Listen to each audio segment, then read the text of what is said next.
Vous ne devinerez jamais où j'étais aujourd'hui. Vraiment, je vous le dirai pas. Il faut savoir que cette vidéo n'est pas sponsorisée, donc je leur ferai pas de pub. Et je me suis fait plaisir.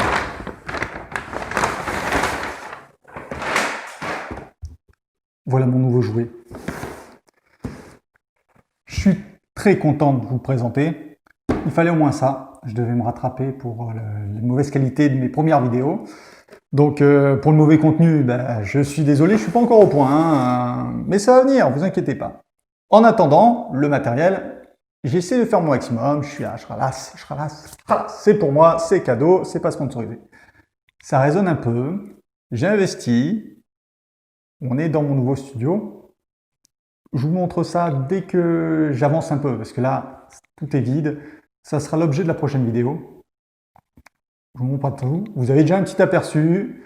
Voilà. On verra. En attendant, je m'investis à fond. Je fais ça pour vous.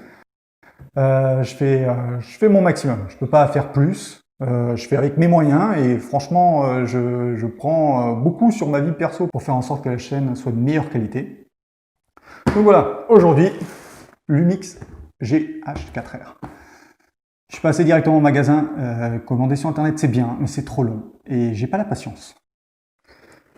J'aurai peut-être la patience plus tard. Alors pourquoi j'ai choisi cet appareil? C'est plus pratique pour faire les vidéos. Il y a un micro Rode avec, donc tout le package était déjà prévu. Le prix était intéressant. Il est actuellement à Fnac pour 800 €. Non, j'ai pas dit à Fnac. Donc au lieu de 1000. Et du coup je suis passé devant, je me suis laissé tenter, j'ai fait franchement, on y va. J'ai pas pris, désolé, J7 ou je sais pas, n'importe quoi. C'est déjà pas mal, je pense. Ça sera un bon début.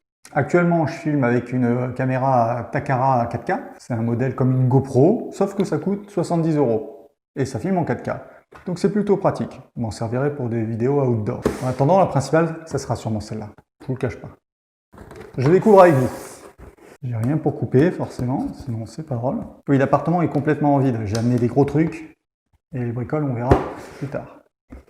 Alors, qu'est-ce qu'on a? On voit déjà la carte SD. Donc, on a une carte SD 32 Go. Ça devrait être un bon début.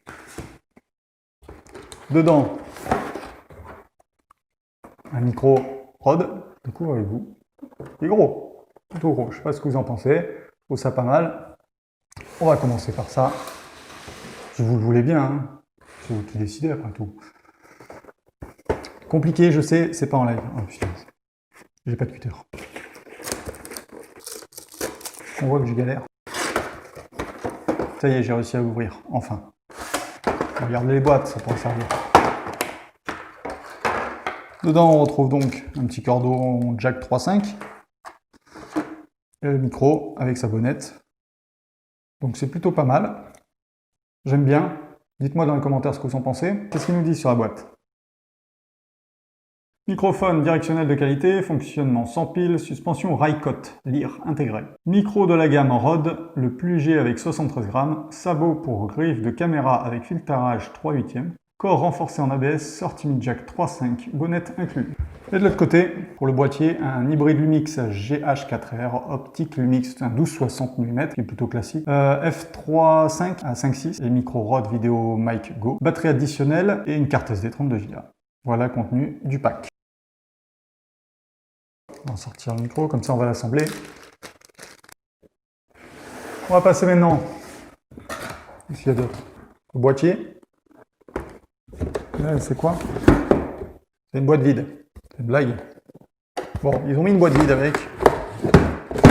Dedans, vous avez droit à une boîte en carton vide. Je pense que c'est juste pour faire le niveau et caler tout ça. Ça, on a plus besoin. Maintenant, le boîtier, c'est lourd. Déjà, je vous dis, c'est lourd. Je pense qu'il doit y avoir une tonne de paperasse dedans, plus qu'autre chose. Je vais faire voir avant moi. On est comment? On voit rien. On a une batterie. On a une tonne de catalogue. Je le lirai pas, hein, ça va rester dans la boîte. Bref, on s'en fout.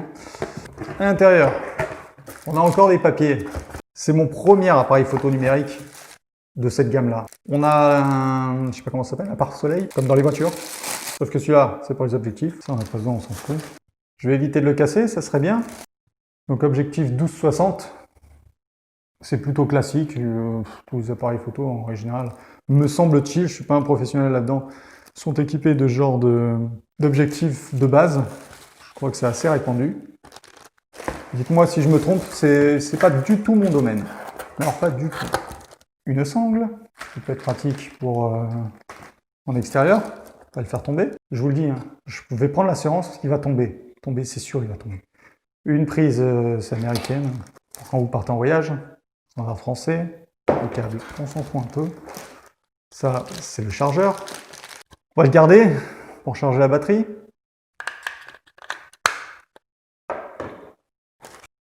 Deuxième batterie.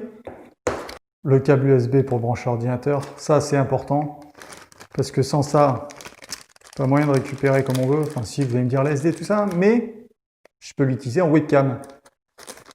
Donc je peux récupérer l'image directement sur l'ordinateur, ce qui n'est pas négligeable pour streamer ou autre. Ça peut être beaucoup plus pratique que de le devoir enregistrer sur la SD, de devoir importer dans l'ordinateur et ensuite de le transférer. Et ce ne sera pas du live. Je pense qu'il ne reste que le boîtier. On peut aussi avoir une télécommande. Et je sais qu'avec le téléphone, je vais pouvoir piloter l'appareil photo qui est en Wi-Fi, tout ça. Donc c'est plutôt pas mal. Voilà, la boîte, ça dégage.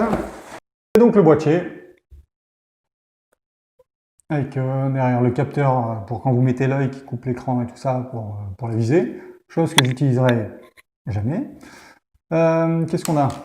L'emplacement de la carte SD. De l'autre côté, je pense qu'on a la batterie. Perdue, c'est dessous la batterie. Ok, donc la batterie, on va mettre là. On a quoi de l'autre côté? Donc on a les branchements. La prise micro, en dessous casque. Et ensuite on a les sorties USB et HDMI, donc c'est pas mal. Autre particularité importante, pour moi en tout cas, c'est d'avoir un écran, si j'arrive à l'ouvrir. Au moins, quand on filme, on a un retour écran. Ce qui est plutôt pas mal pour savoir si au moins je suis cadré. Non, parce que si je fais la vidéo comme ça, là je m'en rends pas compte, mais je suis pas vraiment dans le champ, enfin c'est peut-être pas bien pour vous. Donc voilà. Avec ça, j'ai l'avantage de moins savoir, parce que là, je sais pas du tout ce que je filme. Donc j'espère que je suis cadré. Je le verrai au montage. Pire, je recommencerai. Voilà, après, normal, de quoi mettre un flash, de quoi mettre l'objectif, rien de bien fou. La fixation pour le pied, c'est important. Dans mon cas, en tout cas, c'est important. Et là, la prise pour brancher la télécommande. Je ne connais pas par cœur. Heureusement, tout est marqué sur la boîte. Pratique. Grand viseur OLED. On a fonction Vlog intégrée, enregistrement vidéo 4K, enregistrement cinéma 4K, mais on a en 30p et en 24p. Autofocus, ultra rapide, connectivité Wi-Fi et NFC. On a un mode 4K pour les photos en rafale. Conception tropicalisée et durable. On est quand même sur un boîtier assez solide en plus. Grand écran OLED. On a un capteur live MOS, type 4 tiers, et un optique polyvalent, donc en 12-60. Ce qui est plutôt pas mal. Par rapport au prix, quand on regarde vite fait, si vous voulez un micro, tout ça, bon, ça peut monter vite dans les 200 balles. Quand vous regardez le prix d'un boîtier, même si vous prenez un bas de gamme, vous allez payer dans les 300 à 400 balles. Va arriver un moment, je me dis, prendre un kit, tout est déjà prévu. Voilà, là j'ai tout, j'ai même de quoi déjà enregistrer. C'est pas souvent qu'on la met avec, donc ça c'est plutôt sympa comme petit cadeau, parce que même si c'est que du 10, 20 balles, 30 balles, 40 balles par-ci par-là, ça reste quand même des frais en plus. Je crois qu'on peut payer en plusieurs fois, enfin, sûrement d'ailleurs, sur certains sites, tout ça. En magasin, on peut le faire, mais il faut s'inscrire, enfin, il faut donner son RIB, tout ça, c'est compliqué, il faut faire les cartes. 800 €, ça reste un budget. Pour un appareil photo, c'est pas fou, mais ça fait le taf, largement. Une webcam peut très bien faire l'affaire, ça dépend pourquoi, ça sera polyvalent ça. Ça va me permettre de pouvoir filmer un peu plus vers l'extérieur, tout ça. Surtout avec la caméra sport, donc la Takara 4K que je possède. Je commence à pouvoir m'équiper un peu pour pouvoir aller en extérieur, ce qui pourrait être sympa. À monter, ça a l'air plutôt simple. J'en ai jamais assemblé de ma vie, et pourtant, je pense que pour le moment, ça va. On va rajouter le pare-soleil. C'est bien, il y a des crans d'arrêt à chaque fois. Oh, j'ai une prise. Je découvre les prises dans mon appartement. La taille, c'est pas important, Non, mais est-ce qu'on était franchement sur 1 mètre de câble supplémentaire? Le poids, une journée à promener avec, à mon avis, c'est bien, ça fait un peu de muscu. Le montage, très facile, je ne l'ai jamais fait, j'ai jamais eu d'appareil photo comme ça entre les mains, donc les réglages, ça va être tout en automatique dans un premier temps, et si je vois qu'il y a des choses qu'il faut que je règle, je vais fouiller un peu internet pour pouvoir trouver le meilleur réglage pour une meilleure qualité de vidéo. Tout de suite, la qualité d'image avec celui-là, et comme ça je vous filmerai la caméra avec laquelle je filme, comme ça vous aurez les 2 caméras avec lesquelles j'ai filmé. Donc voilà, à tout de suite. Voilà, actuellement je suis sur le GH4, donc je ne sais pas si vous verrez une différence par rapport à l'autre, surtout avec le format de compression. Au passage, donc voici la caméra que j'utilisais, une Takara 4K, qui est franchement pas mal.